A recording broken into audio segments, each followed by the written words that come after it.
many people, their pets are just another member of the family. But have you thought about how to protect these members of the family in emergencies? Sabit Abbasi from the DuPage County Office of Homeland Security and Emergency Management is here to tell us about some steps you can take. Thanks for being here. Thanks for having me. Okay, so pets are so important to, their owners, and they're just like another child or another, important part of their family. But I think a lot of people probably haven't thought about special considerations for pets in emergencies. Where should they start? Now, when you consider steps to protect your family in an emergency, you also need to consider for your pets. And as you mentioned, pets are, a part of their family. And it could be a pet or it could be a service animal. But regardless, you need to prepare for their safety and their well-being. So anyway, in the way that you prepare for yourself, having an emergency supply kit, you can do the same for your pets, making sure you have their name tags, extra leashes, cages, a pet carrier, and the sort, having it ready with you, food, water, and those things, so that you can be better prepared. Should you make that part of your emergency preparedness kit, like include dog food or cat food or whatever you need for your dog or cat or any other kind of animal? Absolutely. With your emergency supply kit, you need to have those things for food, just the way you would have extra food for yourself. You want to make sure you have extra food for your pets. And then also, part of that is consider having them maybe microchipped. If you don't have a ID tag, maybe having a microchip. So if you were to lose them, then they could either locate them. So part of that is having photographs of your pets. Not just having photographs of your pets, but having a photograph of you with your pet, so that if your pet is lost and is recovered, then you can use that picture as proof to show that you are the owner. Okay, that's a great idea. I hadn't thought of that.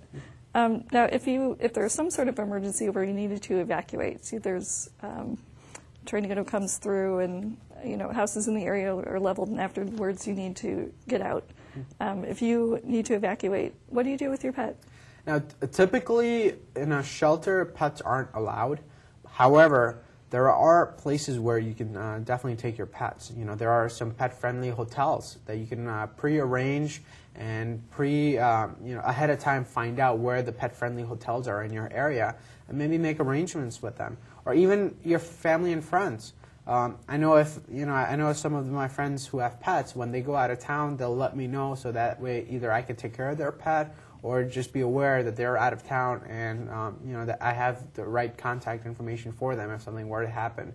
So relying on your family and your friends to take care of your pets if something were to happen. Okay, and having a place kind of where they could go planned out. Exactly, and similarly, when you have an emergency supply kit, make sure you have a kit that you could give it to your family or friends, so that they are aware of what is what. Some people may not have a pet, so they may not be aware. So educate them in terms of, here is what these documents are, here's what it is, so that the person is aware of it. Start planning for that ahead of time, rather than in an emergency trying to figure all of that stuff out. Okay, so kind of going through a checklist in your head of what would happen with, if my child's at school, and figuring out those logistics, also figuring out where would my pet go.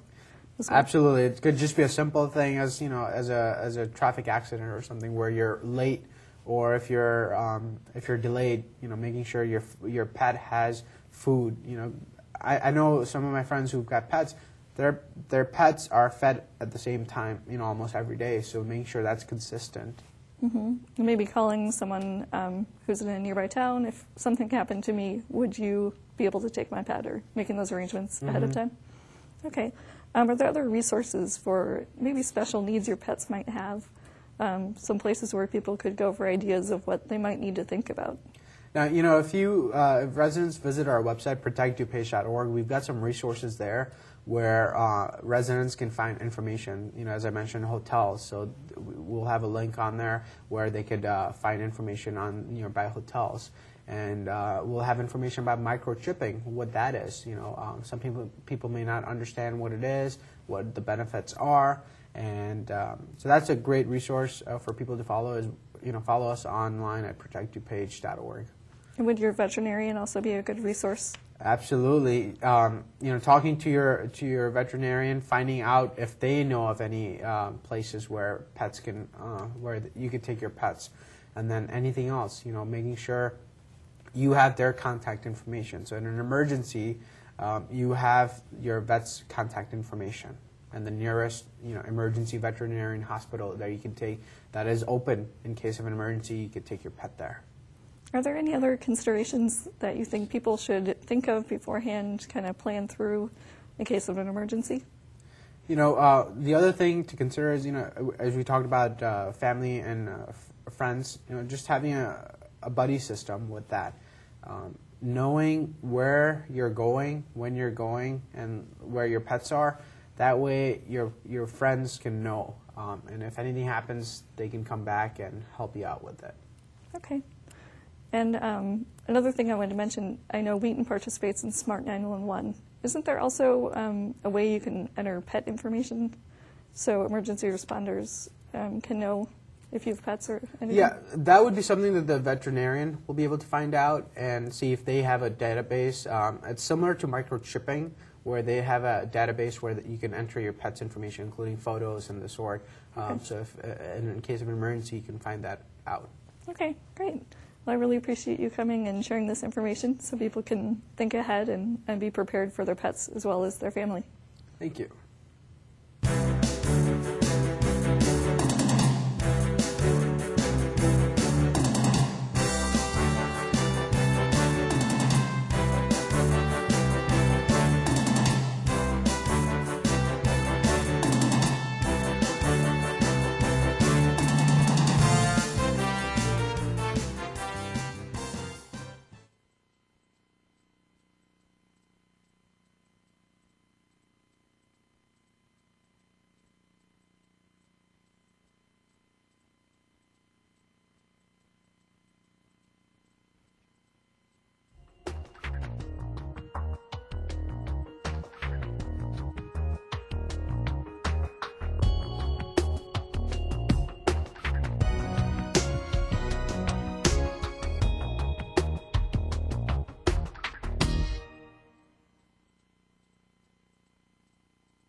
When putting together your emergency supply kit, consider your pets and your service animals' needs.